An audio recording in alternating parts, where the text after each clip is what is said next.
Robin Hood Radio and the Robin Hood Radio Network is proud to present Leonard Lopate at Large, lively hour-long in-depth discussions providing overviews and context to topics usually covered in partial measures. His guests include leading thinkers, scientists, artists, economists, farmers, historians, authors, and politicians. Mr. Lopate is a Peabody Award winner whose numerous honors include 3 Associated Press Awards and 3 James Beard Awards. Welcome to Leonard Lopate at Large. I'm Leonard Lopate. Flying saucers, extraterrestrials, FBI agents, and a domed time machine in the desert? Well, if that sounds like a 1950s B-movie, who could blame you? Instead, these are just some of the topics of Calling All Earthlings, a new documentary from director and producer Jonathan Berman that explores a mid-20th century UFO cult led by one-time Howard Hughes confidant George Van Tassel. Van Tassel claimed to have combined alien guidance with the writings of inventor-physicist Nikola Tesla to build an electromagnetic time machine he called the Integratron to break through boundaries of space, time, and energy. The film, which is set in Joshua Tree, 29 Palms, and Giant Rock, California, examines the roots of this movement and others through the lens of the reactions against and inspiration of big science and the bomb that followed World War II. It opens at Maisel Cinema 1 today and brings Jonathan Berman to our show now. Welcome. Thanks, Leonard. Great to be here. When did you first hear about George Van Tassel? I was, I guess, boulevarding around Los Angeles as much as you can. Walk in Los Angeles, and was walking by a bookstore called the Bodhi Tree, which is now defunct. And at the Bodhi Tree, I found this wonderful book written by Eric Davis, and it's about the spiritual landscape of California. And in it was this photo that just, attached to me. Like when you're a kid and you see the sea monkeys and their crowns, and you're like, I want those. The photo of the dome was this Gothic building, the Integratron, and there was a sign perched on it that Michael shot. I don't know what happened to the sign. And it said, "For basic experiments in life extension." So I knew I had to go there.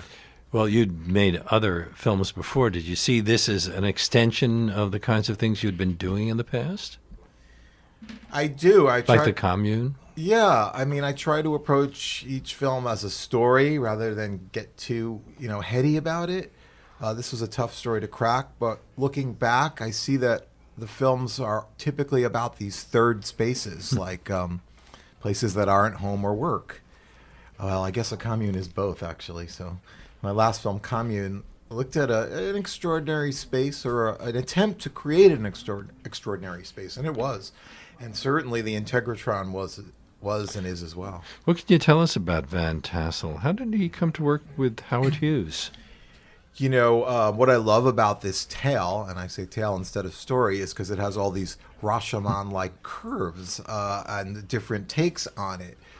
It gets so complicated. You'd think it's just a simple story. I think it's just a simple story of a guy goes to the desert, makes a life extension, time-traveling dome, and then, boom, he's on to his next project. Allegedly, he definitely did work for Howard Hughes, and in what capacity remains to be seen. Didn't he help design Howard Hughes' big plane? The only documentation we really have is from George himself. I did find, there's a lot of different rabbit holes you can go down on this film. And I did go down the rabbit hole, certainly, of doing my research, my due diligence. And I found out that he was a union leader. Certainly, people were needed to work on aircrafts. He definitely worked for Lockheed. He definitely worked for Hughes Aircraft. Whether he was George Van Tassel's Howard Hughes' personal flight inspector or not is not verified. But he claimed that. He claimed that. Hughes isn't around to verify that. Hughes isn't around to verify it, and it's very possible. Do we know how he first came to be interested in the idea of alien life forms? George Van Tassel grew up in the Midwest with a Christian background in Ohio, loved aircraft, immediately left high school in the middle, moved out to California, and was just always fascinated with airplanes and aircraft, and had this spiritual upbringing through Christianity, through the Bible. So when he moved out to the desert with his wife, inexplicably, He'd given up working in the aerospace industry in 1947. 1947, and I guess the factories were closing around then, right? Because the war effort was over. The war effort was over, thanks. And so he moved out to the desert, and they slept on the floor underneath this giant boulder. And George and his wife and their children, and they would sing spirituals. And then one night, moonlit night, in August 1953. The 21st, to be exact. Yes, he allegedly, again, because I wasn't there, had an encounter with a being named Solganda, who, you might appreciate this, according to George, had a voice not unsimilar to the actor Ronald Colman, and spoke to him and took him on a ride in a spacecraft and brought him down and gave him the plans, or gifted him the plans, the basic plans for this dome, the Integratron. So this extraterrestrial was humanoid in form. It came to him as humanoid. However, he said it would appear the way it needed to appear. Yeah. In other words, if he had been on another planet where there were different life forms, he might very well have looked different. Exactly. Yeah. Incredible ability. And he knew about Ronald Colman. So let's talk a bit about the Integratron. Sure. What did he claim was its purpose and potential?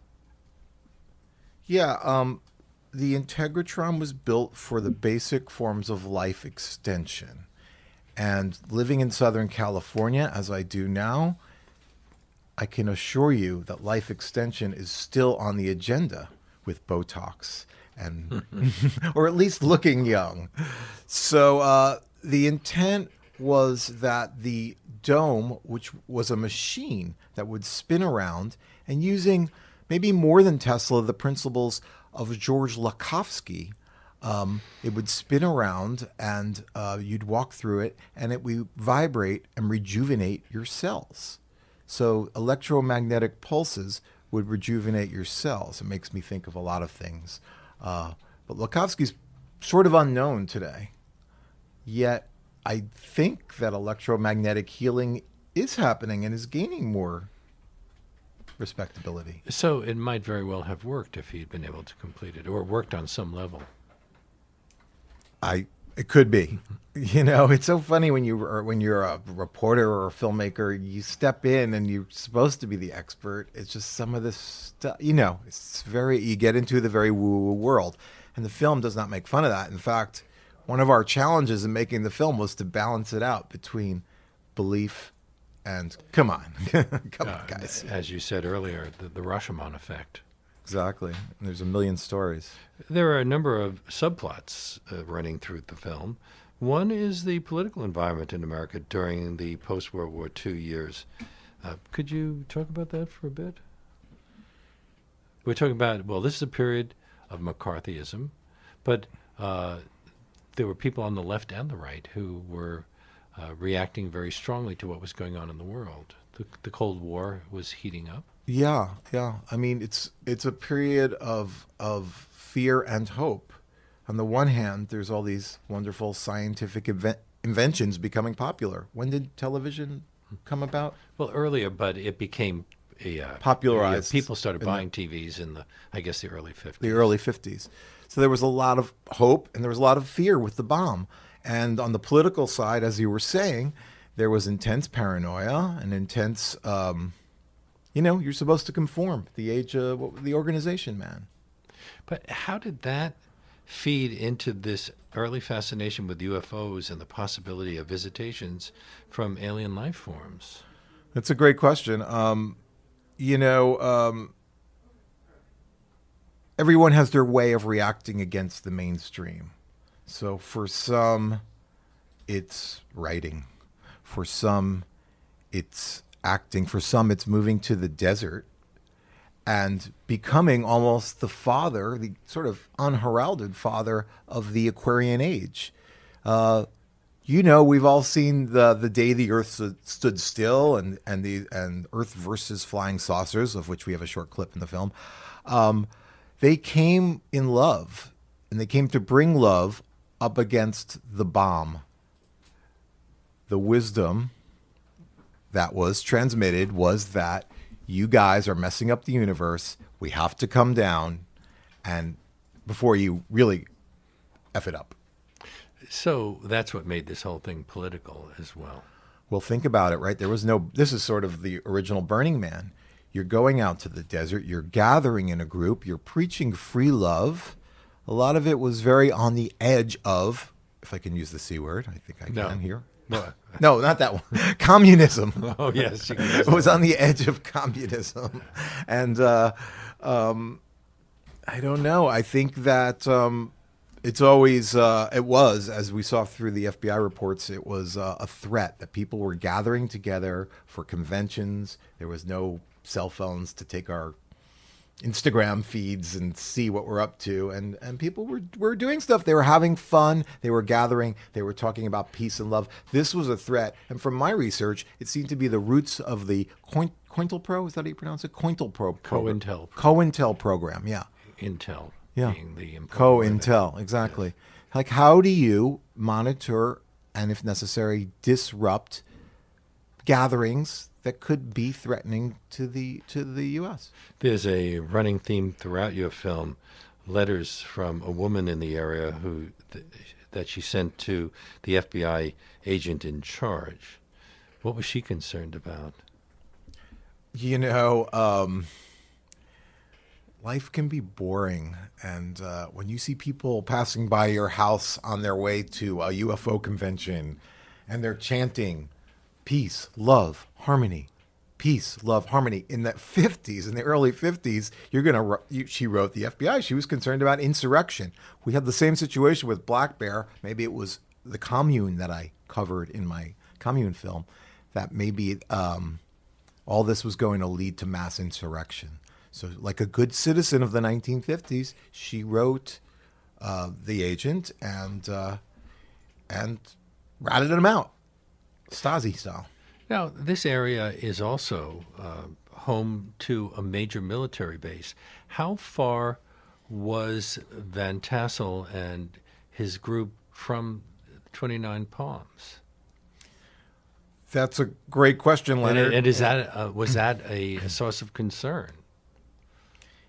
Source of concern and intrigue, you could say as well, because when I went there and I actually saw the map, he is really almost on the, if you go along the roads by the Integratron and do make a reservation, they're very popular now. I don't think the film is going to hurt the popularity either.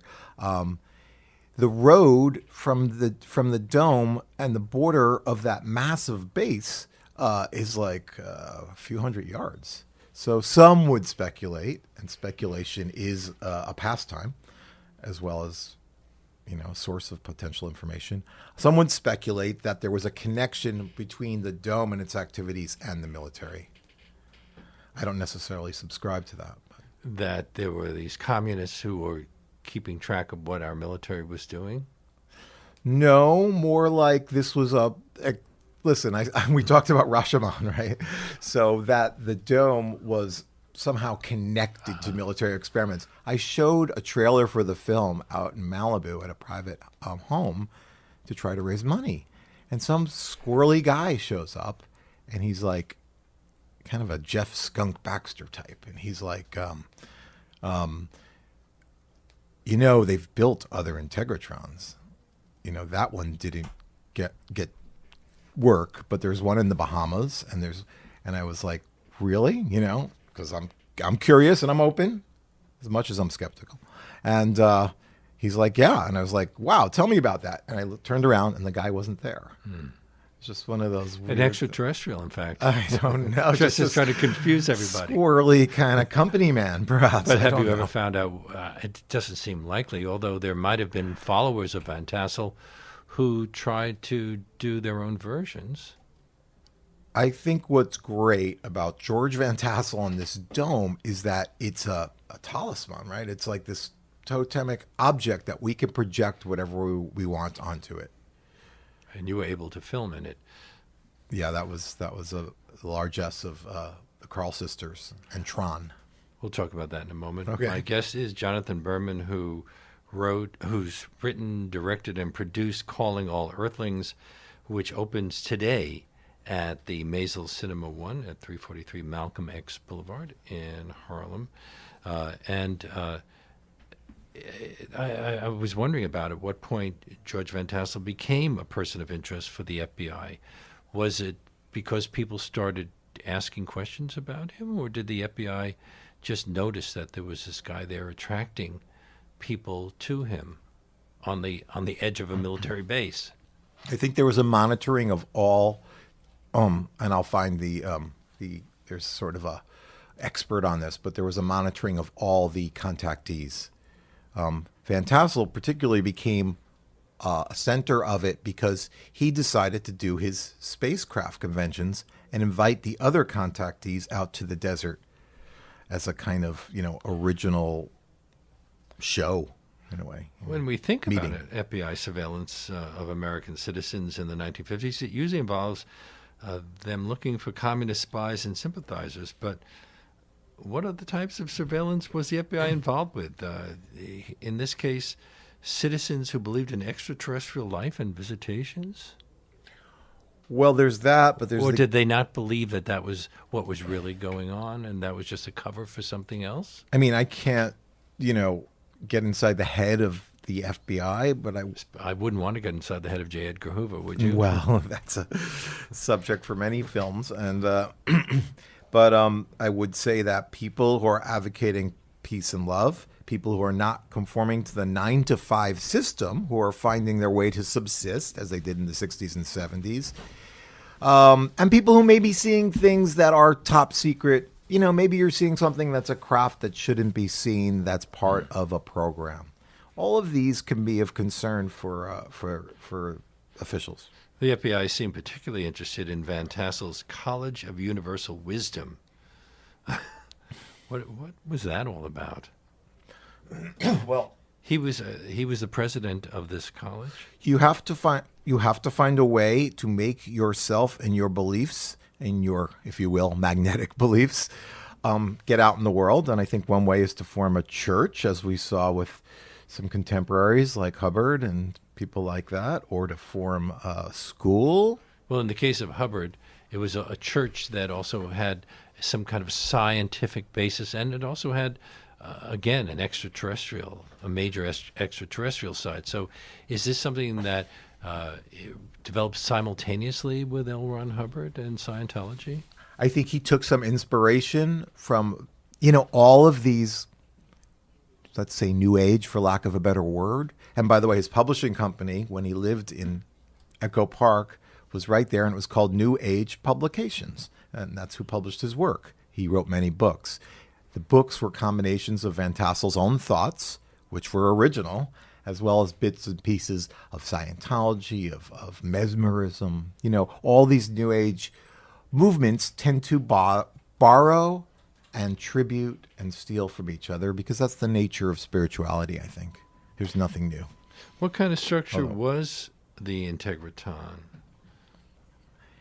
It was you filmed in it. We filmed in it. So we're still here. Does it look like it did when Van Tassel built it? Well, I think to really know that, you have to come to Maisel Cinema tonight Okay. or this week. But it does. It looks pretty much the way Van Tassel built it. It's all wood. There's no metal in it. That was a theme that you heard. What would the metal have done? Well, if it did spin around as it was intended to do as a machine, it would possibly catch fire. Mm-hmm. But there was some kind of edict that came down from extraterrestrials where no metal should be used. It would interfere with the transmissions. Mm-hmm. This I found in other writings as well.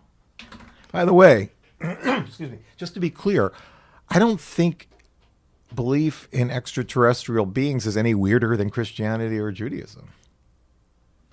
Well, that's a whole other topic. Okay, well, if we had 2 hours, we could go there, Leonard. Yeah, that's another show. But okay. Yeah, but in the end, what we're talking about here are true believers. And there have been all sorts of movements that have attracted true believers, including political movements. And the 40s and the 50s, well, the Nazis were true believers, communists were true believers. We might even say that some members of our major political parties are true believers at times.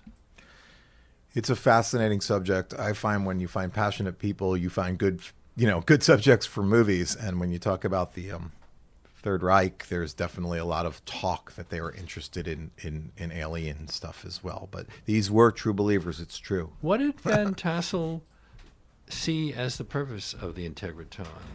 Is it likely that it could have actually broken through the boundaries of space, time, and energy? Yeah, maybe. Well, the scientists have looked at it since, I'm sure. And did they just think it's just a joke? We have a PhD scientist in our film, Tom Vallone. I mean, to find people who talk about alternative science is difficult. Of course, yesterday's alternative science is today's, everyday life. Mm-hmm. Tom Vallone talks about it, and he doesn't find it preposterous at all. The Integratron was this kind of, someone described it as a Swiss Army knife of what we want. And on the one hand, it was free energy because Westinghouse and his ilk, right? Was it? We're trying to shut him down. Oh, J.P. Morgan. Mm-hmm. J.P. Morgan, Westinghouse, the whole cabal. We're trying to shut down free energy, to put a meter on it. So on the one hand, it was, excuse me, it would spin around to be free energy. On the other hand, it would extend our lives using the Lakhovskian principles we were talking about earlier, which is the vibrating of the cells. So it had a lot of uses. Now, free energy, we talking about electrical energy, the kind of thing that we have from the windmills, or is this some other kind of energy? Well, Van Tassel described it very simply at one point. F equals 1 over T. Now, this is not a call-in show, right? So we can't have somebody call in and explain what that is. And anyway, we'll go down the rabbit hole there. Well, if somebody calls in, maybe we could find out. We would need somebody, maybe JJ. Reggie, do we have a phone number that we can invite? But only if you really know F. This could be a rabbit hole. So is 34, is that the number, 347? If you absolutely know the answer, 347-335-0818. So your question was, I mean, I can say to you the way George Van Tassel talked about it in a kind of populist, folksy and fun way. The planet spins. It doesn't have to stop at a gas station. Why do we? That's that's the description of free energy that we can understand. And it is true. You can put out solar panels now and collect a lot of solar energy, certainly in Southern California where it's very dry. You see a lot of windmills in Southern California. True. As well. And interestingly enough, there were 2 episodes with the stewards, people who have the dome now. One, a lot of people in that area were fighting. You wouldn't expect this. Were fighting the wind energy because it was going to ruin the terrain. They're putting these things everywhere. Well, they are ugly. They're ugly, yeah. On the other hand. And there's power lines running through, and there, I think, are some documented cases of power lines causing issues. The other weird incident I had when we were making the movie, and this is just my conspiratorial mind at work, is that I saw them hunched. The one Indian restaurant in Joshua Tree, I saw, I think, Joanne, who's wonderful, by the way, hunched over, meeting with like a general from the nearby base. Now, it turned out they were working on donating some land from the military to the land trust. But in my mind, it got very conspiratorial. Joshua Tree is fascinating in the way, well, it's the only place where you have those trees. Is that true? According to one of the subjects in our film, they're there and they're in Jerusalem. One's the gates of heaven, the other's the gates of hell. It is where Christians, that was a landmark. When they came across to go to California, they said that they named them the Joshua trees. I don't know why they named it after Joshua. I don't think that they had seen them in Jerusalem, those people. I don't think so either, but I'm a fan of print the legend. Now, tell me about the Stewart sisters. How did they come to own the Integratron? Did they own the Integratron? The Carl sisters now own the Integratron. What's the name? I'm sorry. Carl. Oh, Carl. Karl. and they're from upstate New York. And I know that, excuse me, they had worked for a long time. Nancy had worked at Stanford Research Institute, which was interesting, and Joanne's a nurse, and they're very smart. And Tron, who is married to one of the sisters, came out there kind of as a seeker. Tron? Yeah, Yeah. Tron. Okay. Sure. You don't know any Trons. Well, Tron's wonderful. They're all really nice people, and the dome had been owned by someone else. There was a period where it was fallow. Again, Rashomon effect. Some people said it was a disco, a meth lab. Joanne claims that it was neither. So they bought it from another gentleman who owned it for a while and set about on rebuilding it. Having been part of Burning Man and working at Burning Man and just being attracted to the space in the same way I was with the film. They were like, let's buy it. They didn't realize it was going to turn into this full-time operation. Have they seen UFOs? Do they claim to have seen them? That's a great question. I wish you were there with me to Well, ask them that. The reason The reason I ask is because I've spent some time in the area. Yeah. It's a fascinating landscape. But a couple of people told me they'd seen UFOs. And since I am very skeptical about that sort of thing, that affected the way I related to those people. But why there? Has scientists ever conjectured as to why reasonable people suddenly see these things in the sky over the Mojave Desert? Well, I think there's a few things there, and I'll venture a few guesses. One is that there's a lot less light pollution. There's a beautiful night sky. You know, how the sailors were able to navigate with that night sky. It's just incredible when you get away from the cities. So you will see more things, be they shooting stars or whatever, or government experimental aircrafts, on the one hand. On the other hand, there is something to the power of group belief, right? There was an amazing study of one of the first doomsday cults, early anthropological study that I'll locate for you. And, you know, when one person sees something, another sees it. I went recently to this wonderful kind of alternative festival called Disclosure Fest, and it was downtown Los Angeles at a park. And I saw a bunch of people sitting around pointing to the sky, and I'm like, oh, brother, okay, here we go. And they're like, what are you looking at? And they're like, UFO. I'm like, where? And she points up, the woman next to me, and I'm like, and I see something. I'm like, oh, I'm not saying it was a UFO, but there was something unidentified that just appeared. I think there's something to the power of belief, you know, that if we all believe together, things will manifest. For a while, it was claimed that they were simply weather balloons that were reflecting the sun. You think that's likely? After all, it is near a military base. You know, there's that footage we have of the General John Samford, yeah.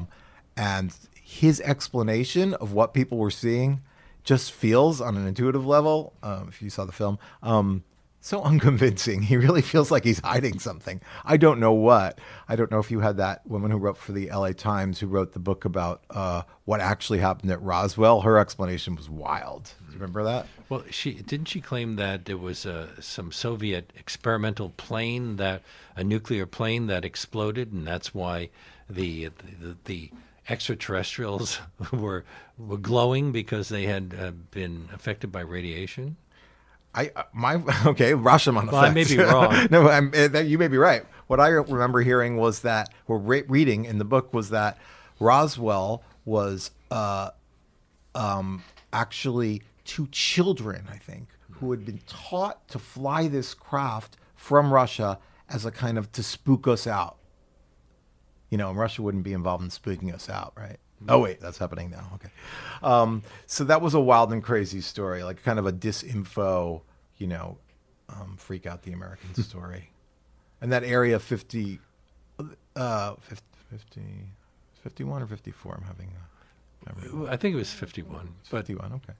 We're really not talking about Roswell. We're talking about your film. So okay, you're right. Well, this I is don't the expect nature you to know of everything. This is the right, and this is the nature of this subject. You tend to go down the rabbit hole.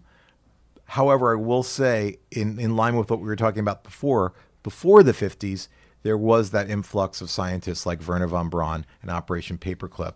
And J.J. Hertog, who's a controversial figure and very smart guy who's in the film, who has started a religion and knows a lot, wrote this amazing thesis about politics and scientists and the bringing over of scientists from Germany. So the sense in the air in the late 40s and early 50s was that kind of, we can do it, and we better grab these scientists from Russia so they don't grab them, even though they're Nazis. We'll bring them to Huntsville. We'll bring them over here, and we'll create this brave new world.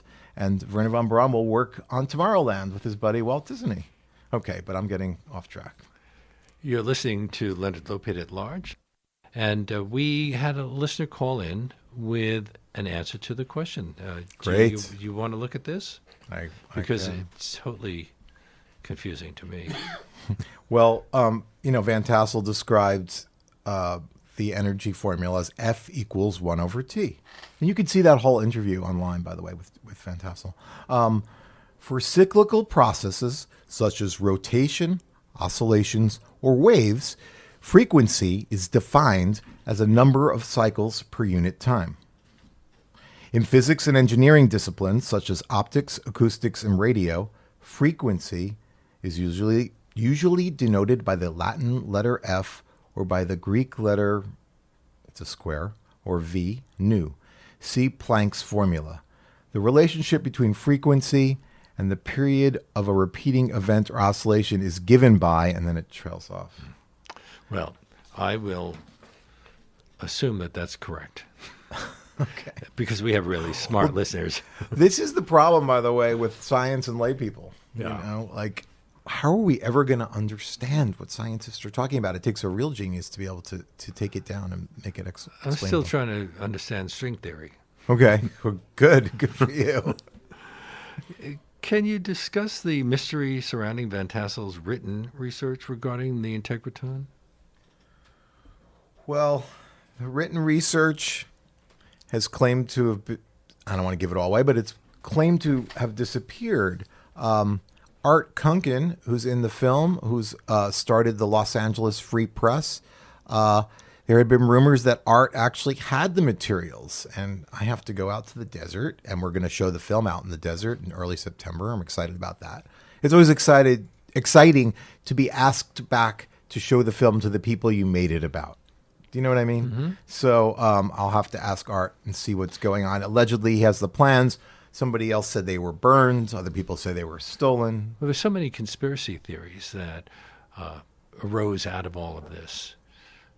Conspiracy theories because we just have a tendency to develop conspiracy theories about mysterious stuff? Or do you think that this lends itself to conspiracy theories? I think it lends itself to conspiracy theory, especially around the free energy part of it.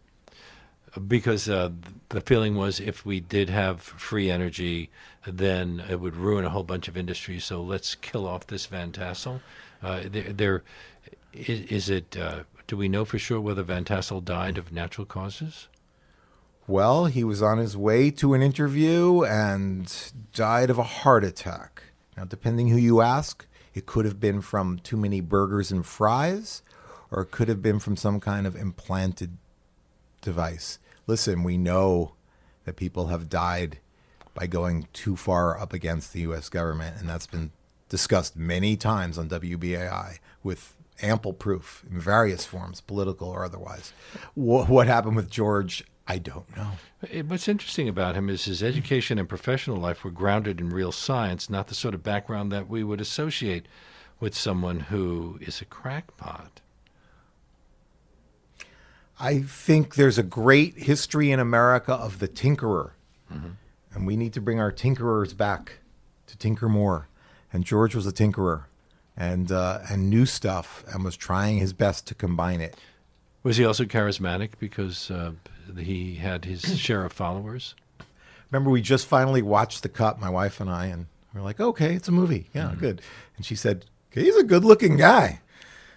Excuse me. So I think he was charismatic. He had a folksy populism. he could take this idea of science and turn it into an aphorism or, a pithy saying, and seemed fun to be with. And according to one of his relatives, was quite the ladies' man. Another interesting aspect of your film is the idea of California itself being a breeding ground for both free thinkers and people who are drawn toward cult behavior. One person you interview is Dr. Kevin Starr. You mentioned him, professor of history at USC. And early in the film, he talks about the desert, which throughout history has been a site of mystical encounters. What is it about the desert that attracts spiritual seekers? Is this, I guess there's a biblical side to that, isn't there? We have characters who go off into the desert to discover themselves. Peyote. In this case, it was peyote. No. Do you think peyote? Does peyote grow wild in this area? Do you know? It does, and I have a feeling a couple of listeners are buying plane tickets right now. There you go. One of the incredible. I think the desert has always been, a site of spiritual encounter, right? People might fast back in the biblical days. They might, there's the ideas that the burning bush was actually giving off DMT. Well, there was Simon, wasn't there? Simon of the Desert. I don't know. I think Buñuel made a movie about it. Oh, really? Yeah. Maybe I got that wrong. No, I'm sure you have it right. I mean, the desert is. I think you can think more. You can think more. There's wider spaces. You're not crammed into the city. You're not playing the man's game, to go back to the kind of conspiratorial side of it. But the desert. Oh, so there's this side story. Ted Markland is in the film. He is an early, I would guess you could say, beatnik actor from L.A. He moves out to Joshua Tree before anyone lived there.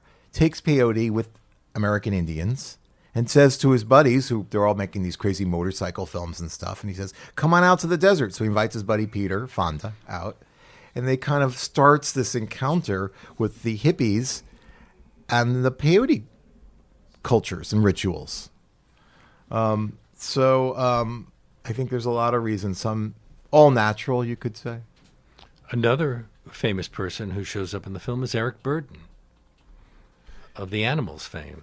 Yeah, wonderful, and a childhood hero of mine. Wonderful singer and musician. And Eric Burdon wound up in the other desert, the one we may know better, right? Palm Springs. Mm-hmm. And he was very happy. He was living next to some old movie star's house. He had asthma or something, Eric. And one day he wandered over to the other side. He said, go see the monument. The monument actually refers to the park. He thought it was going to be like Howard Hughes and Marilyn Monroe and a statue. And he's out in this huge Joshua Tree, the national park, where a lot of people love to hike. It's gorgeous. It's gorgeous, and it's becoming more and more popular. And he wound up out there and somehow wound up having a mystical trip, I think with the aid of possibly of some cacti, and wound up at the Dome. And, Van Tassel did not want people there. It was fenced in. It was like a mad scientist lab a little bit in that, he wasn't looking for you to pop by. Although later on that changed. On the other hand, if Eric Burdon, who was already a famous singer, showed up, you'd probably be more likely to welcome him in than if I had showed up at the time. Yeah, they had a cafe where George was a genial guy, and apparently it was all about his wife's apple pie at the cafe nearby. So he would hang out there, George. But to be clear, Eric Burdon and George Van Tassel didn't meet up. And in fact, Eric wrote this amazing story called The General and Van Tassel, and it's about a German general and his motorcycle that gets caught in the sand, and how Van Tassel outsmarts him using metaphysics and common sense. Eric Burdon is also a short story writer? He is, and the story's great. I'm trying to get a copy of it. What can you tell us about Charlene? Charlene, was it? Charlene, who's described in the film as a channeler and a healer. She's a channeler and a healer. Well, she's most of the time we see her on cameras twirling something. Right. Well, I think that's one of the ways people divine stuff. They twirl, or what do they do with divining rods? They just point them. Yeah. the ways. To me, a channeler was somebody with a remote control who keeps on changing the channel. Well, listen, far be it from me to, that is not my goal. Listen, if I wanted to make a film that either was a A&E quick biopic about Van Tassel, we could have done it in 6 weeks. If I wanted to make a film that mocked people, could have done it in 12 weeks. This is something different. And I believe there are radio waves, right? Because we're on the radio right now. I believe there are electrical waves, and I believe there are energy waves of spirit. And when I got to Joshua Tree, it was really classic story stuff, because they were like, she was the gatekeeper. They're like, talk to Charlene. If she says you're okay, we'll talk to you. You know what I mean? I was the outsider. I was the guy from the city. She is channeling Van Tassel? At one point, she's like, yeah, what do you want to know? I'll ask George. And I'm like, great, perfect. This is, I think, our first or second day there. Charlene is channeling George Van Tassel. I know it seems wacky to people. Well, she may come across as a crackpot, but her background is anything but. What was it that her parents did for a living? They worked on classified programs for the U.S. government and space programs. The plot thickens. Yeah, it does. Did you feel that sometimes? Every time somebody revealed something that came as a surprise, oh boy, this is getting more and more complicated? Yeah, it's just, you step into the world, you put your foot in the sand, and you pray you don't sink into quicksand, and you actually have a story. We wound up with like a series more than a story, but I'm not doing TV series yet. I'm speaking with Jonathan Berman, the producer-director of a film about complicated UFO sightings in the Mojave Desert called Calling All Earthlings. It opens today at the Maisel Cinema 1 at 343 Malcolm X Boulevard in Harlem. That's around 116th Street or so. It's 127th, right near Sylvia's restaurant. And you're listening to Leonard Lopate at Large on WBAI in New York at 99.5 FM. Interspersed throughout your documentary are clips from President Eisenhower's farewell address to the country, in which he warned the American public to keep a careful eye on what he called the military-industrial complex. Can you talk a bit about the military's role in UFO sightings and its response to those sightings after World War II? Was the military playing a role? Well, it did in Roswell, didn't it? Again, depending who you ask, they certainly have not admitted any extraterrestrial connections. I don't know if the U.S. government has had them. I do know that people who are believers of certain theories believe that Eisenhower was kind of the last. It does seem like he was the last president to really speak to us on a different level. Those who are inclined would say that he had a meeting around that same time, 1947, in Palm Springs with representatives from the Roswell different tribes of alien beings, and that's when the deal was made. That Eisenhower had that meeting? Yeah, that Eisenhower. I was interested in the fact that Van Tassel met somebody who looked just like a normal human, but somebody else in the film described the extraterrestrials as looking like flashlights with legs. So, right. Well, they could be whatever you wanted them to be. Like every hopefully good sci-fi writer. Sorry, I'm not including. Don't be a hater. I'm not including Star Wars, which to me is more of a space opera and a beloved one. But I'm talking about more in the line of kind of utopian socialist sci-fi. I was happy to go into this recovery trailer park for part of the film and really get into the fabric of, as we were discussing before, that it is a hard scrabble place out there, that there is a lot of people who don't have a lot of money. So that was two people who lived in the trailer park, and he was describing his experiences growing up and what he saw or thought he saw. Is that changing? Isn't that area becoming kind of gentrified? From what I hear, and I'll report back to you in September. From what I hear, Joshua Tree now has, I know there's a brewery in Landers. It looks pretty cool. I mean, there's always the two sides of it, right? Because I lived in Williamsburg, Greenpoint, Williamsburg, when you could only get like Chinese food through bulletproof glass, and there was one Italian deli. Now it's ridiculous. So on the other hand, you want to have a few places to go out at. So I heard it is being gentrified. There's a lot of weekenders from LA, and this is not going to help it. After Commune came out, a bunch of deadheads came to the Black Bear Ranch and decided that was where they were going to live. They had seen the movie or something. So people, the media, if I'm part of the media, maybe I'm not helping the problem, but there should be a mix maybe of, it's an interesting question of economics. How do you keep the original, and we're having this issue in LA for sure, more than anywhere in the States, I think. How do you keep the original residents of a neighborhood and also provide for those with more means? I don't know. This is the dilemma of gentrification. Yeah, it's a big issue. And hopefully the film does go beyond this wild tale. And so that was one of the ways we didn't want to just, we wanted to get out and about. And we went to the military base as well. So another issue of economics, the kids who are drafted into the military. I mean, we film with these kids and they're kids. We wanted to ask them what they thought. This is an area of California that we don't normally think of when we think of California, because it's really closer to Arizona than it is to Los Angeles. Yeah, and you can keep going into Wonder Valley and beyond. I mean, when people say there's not enough room in America, I say, have you been to Colorado? Have you been east of Joshua Tree? There's a ton of room. Maybe water might be an issue. Yeah, I was wondering about that. Also, your film is opening today, as I said, at Maisel Cinema 1. You have a number of events that you have planned to attach to that opening? Yeah, we're really excited to be at Maisel Cinema. Al Maisels was definitely a guiding spirit in my work and helped us cut our film, gave us critique on our films, and my first film on the Russian baths that I think I talked to you about years ago. That was the Russian baths on St. Mark's Place. Yeah, on 10th Street. 10th Street baths and a few out in Brighton Beach. So Al is a guiding spirit. So it's great to play up at Maisel's.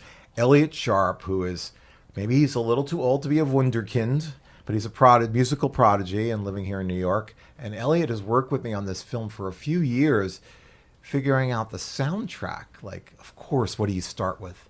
You start with the theremin. And I'm like, no theremin, we can't. You don't want the cliches. Exactly. Well, that was the challenge of the style of the film. There's one moment when we hit like a note from the 50s, but I was like, I do not want to see like goofy type. And, it's just so, it's so stupid. So Elliot will be playing tonight live. I think there might be a couple of tickets left. And then tomorrow night, Thursday, we're going to have a live sound bath. And we didn't get into that yet, but we'll have a 20-minute sound healing before the film. A sound healing? A sound healing. Mm-hmm. Would Van Tassel have approved? That's a great question, because the dome right now is being used for these sound healings. And it was an acoustically, intriguing chamber. A lot of bands have filmed there. There's going to be, and the baths are used right now for sound healings. So that's what the stewards of the dome use it for. People come in, they look around, they're like, okay, now what? Okay, we're going to do a crystal bowl healing. They're all the rage now, Leonard. They are in California. I'm just traveling in the wrong circles. That's right, exactly. But you're not doing that at the theater. We are. We're doing it at the theater tomorrow night and Saturday night. Live sound healings with Jolene, and her organization is called Enchanted Heart. So it'll be 20 minutes of that before the screening, just to get the audience attuned. And what things would be healed? I mean, right now my leg hurts because, for reasons only known to, whatever the gods, suddenly my Achilles tendon burst, and I'm suddenly limping after having lived a pretty decent life, never having to worry about my health. Now, could I go there and have that healed, or do I have to see the orthopedist? Well, I'm not a doctor, Leonard, and I've never even played one on TV, but I think the intention you bring to something like that does matter, and I do think that there are sound waves that can help people. You'll have to come and see what happens. And then you're going to bring all of this to Los Angeles, or has this already opened in LA? We opened in Los Angeles a few weeks ago, had a great run at the Laemmle Theaters. On Friday night is going to be incredible because and we should see if we can get them on if we have time. It's J.J. Hertog and Desiree Hertog and Alan Steinfeld. And these guys have been working in these fields for years. And in fact, if we can get J.J. on the phone, he is amazing. He, consulted for SRI and he... Well, we don't have much more time. Oh, okay. To do that. Well, then you'll have to come to the theater on Friday night because they're going to do the discussion and Q&A after with us. Explaining what? Well, JJ and Desiree met George and sort of lead workshops at the Dome. So discussing the film, and the film is almost like this whole Earth catalog of all these subjects that I personally want to delve further into: life extension, free energy, which seems possible with solar panels. Now, if I wanted to go to the Dome, what would I do? Would I... Don't call me because I have no pull there. Will they welcome me? Pull. Do I just put the Van Tassel Dome into GPS and... put in Joshua Tree and Tegratron and make a reservation because they're very popular after this film, and various articles and bands playing there and stuff like that. Well, I'm sorry that Van Tassel never got to complete the Integratron, because it would be fascinating to see whether it had any real potential. Well, if we could find the one that's allegedly in the Bahamas, we'd be all set. And I want to thank you so much for being on our show. It's been a really fascinating discussion. I was surprised when I saw the film that so many topics came up: paranoia, conspiracy theories, all sorts of other things that I wouldn't have associated with someone who talked about seeing UFOs and extraterrestrials.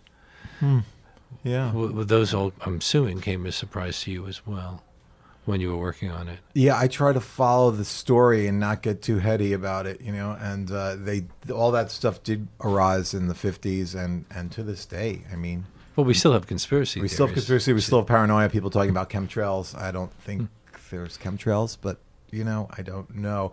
I want to thank you because I have listened to your podcast in Los Angeles, and I feel like, this will delay my trip back to New York by a few months because you're bringing a piece of New York to us. So thank you.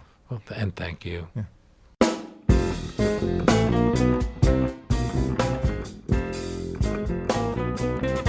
Well, that does it for this week's show. Leonard Lopate at Large comes to you on Saturdays at 4 and Tuesdays at noon. You can subscribe to Leonard Lopate at Large podcast on iTunes and by clicking on Robin Hood Radio's archive program site, which is robinhoodradio.com. You can also check out Leonard Lopate at Large Facebook page. We hope to see you next week.